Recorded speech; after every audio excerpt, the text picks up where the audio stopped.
Welcome back to Bismarck, Prairie Heights. Everything that's happening, review, preview, and I guess everything in between. Here's what's happening right now. Karl is joining us once again. Thanks for being here, my friend. Absolutely. Thank you for having me. We just had a couple of unusual services. We had Christmas Eve service, was an evening combination of kind of reflections. We went through the story of Jesus' birth out of Luke. We had families read different verses. We had a lot of music and some good fellowship, of course. Now, this last week was New Year's Eve, and I'll be honest, I didn't attend. It was a laid back service. We had planned just to kind of get together and have some food and some fellowship. And my wife and I decided that that was a good day to just stay in our pajamas and stay home. So I missed that service, but that's what's happened most recently. And then coming up now this Sunday, it's the first Sunday of the year, first Sunday of the month. So we will have communion. And I like to mention that because that growing up, that was an important Sunday for us in our church family, was getting together for communion. And that still has a special meaning for me. So for others out there, if you're planning to go to one service this month, please, number one, don't come to all of them if you can. But this is the one that we have communion. So we'll see some folks there for that. And then you're starting a new series in Romans 12. I'm very excited about this. Okay.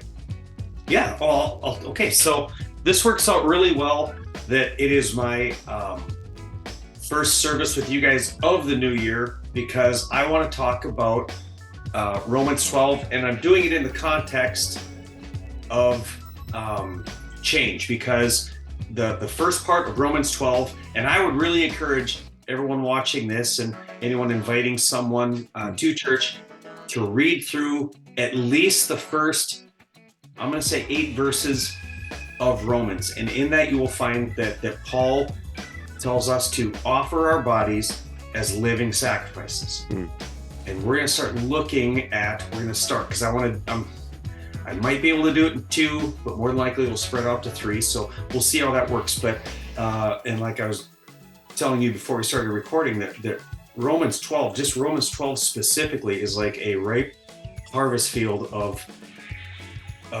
theology and doctrine and application, goals. It's just fantastic how Paul lays those things out. And so I took the idea of goals because, Jim, when we want to really change something about ourselves, if we set a lofty goal, which most of the time we do, no one looks at themselves in the mirror and says, I'd like to lose 3 ounces. I think if I could just a couple 3 ounces, the belt would, no one says that. It's always something drastic. And with that comes drastic measures. So it's not, if it's diet, right? If you want to lose some weight, it's not just eating the right things. It's also not eating the wrong things. Right. Or exercise is not just doing the right things. It's also some things you need to stop doing. Right. And so when we set really lofty goals, if we don't make small steps, achievable steps on a daily basis, because we're human, if we don't make it achievable, we're no better off than a New Year's resolution that stands less than a 20% chance of making it 2 weeks. Wow. Yeah. 20% is high for even 2 weeks, I think, for a lot of those. Yeah, you're probably right. I like to stay low on my facts, or I should say stats, because people jump on that 90%, but that's what we're going to look at. And Paul lays it out really, really nice. He, if you couple that with 1 Thessalonians 5, in 15 and 16, he tells us 3 things. He says, rejoice always, pray continually, and then he says, give thanks in all circumstances. So if you take just those 3 things, that's a lofty goal. If you say 2024, I'm going to do those 3 things. Well, it's kind of like saying, and I'll say this again on Sunday, it's kind of like me saying, my goal for 2024 is to set a world record in the 200-meter backstroke. And someone would say, well, how do you swim? I would have to be honest and say, no, I don't. So one of my steps to getting to that goal is to lose the water wings and figure out how to swim and, probably hire a coach, all these things, small steps to getting to that goal. Because if I just go for that goal and try and probably drown, but I'm not going to set it and I'll just get discouraged and quit. So it's in those steps. So I'm gonna take what I believe Paul is saying, to offer our body as a living sacrifice. That's our goal, and it should be our goal. And I'll explain why. If anyone's questioning, I'll explain why it would be our goal, and then set up those steps to getting to that goal. Because I think when we have the Holy Spirit as our coach, I mean, everything else seems to just fall in place. That's my experience. When you talk about being a living sacrifice as a human being, everything else is much easier. And what I love about a series like what you're talking about is having those moments when church is happening and we're all together and we're all focused and we know it's going to be a great message and we know we're going to hear the right thing, and then we walk away from that, and by Tuesday we may have forgotten, but then we do it again the next week, and maybe it sticks until Wednesday the next time. I gave up on New Year's resolutions years ago because my life is a day at a time, and today is all I can handle. Sometimes it's down to the hour or the minute, right?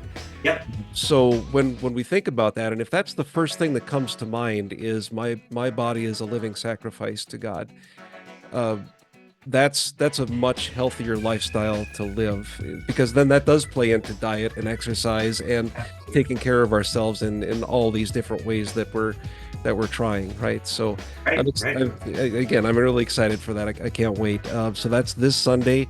We do have also coming up, I wanted to mention the 21st is our annual help me out here, chili, there we go. Yeah, it's the chili cook-off. And we were also joking about this before we started recording, that neither of us have been there. Like you keep missing the food in general, and I as long as I've been with Prairie Heights, I've not been able to attend the chili cook-off. So I hope that we can both be there, but for everyone to start planning, get your chili recipes worked out, and we'll see who the champion is. We've had a champion last year. Dustin is also, he said he was also a judge, and he's also on the leadership team. Yeah. There's some concern. There's some conspiracy theories floating around. And I think if we just to set things right, somebody needs to knock him off. I'm not I'm not a big competitive guy, but I think it's an important thing that we all give it our best this time around for the chili cook-off. I'm neutral on that. Yeah, that's a good plan. So we'll see everybody this week. Sunday school continues now. We're back to regular schedule. Sunday school at 9:30, and then service at 10 o'clock. We've got some music lined up. I'm glad to see that Karl will be praying for you on your travels up and back and everything, and we'll be excited to see everyone.